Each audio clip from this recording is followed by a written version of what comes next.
Attachment styles and how they affect your love life. There are four attachment styles we can develop in our childhood, and each has a profound effect on how we relate to others as adults. If you have a secure attachment, you are comfortable with intimacy and closeness, but you also value your independence. You trust your partner and believe they are there for you, and this translates to open, honest, and balanced relationships where both of you can grow and thrive together. If you have an anxious attachment, love can feel like a roller coaster of emotions. You often feel anxious in relationships and you might crave reassurance from your partner constantly.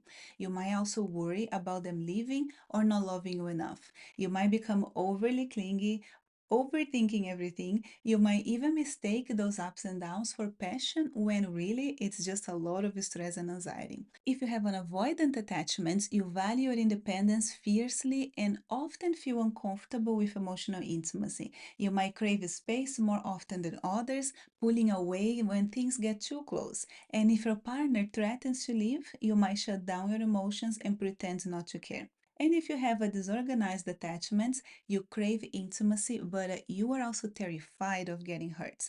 It's like you're constantly pulled in two directions, wanting to be close to your partner, but also wanting to protect yourself from potential pain. You draw people in, but as soon as they get too close, you might push them away.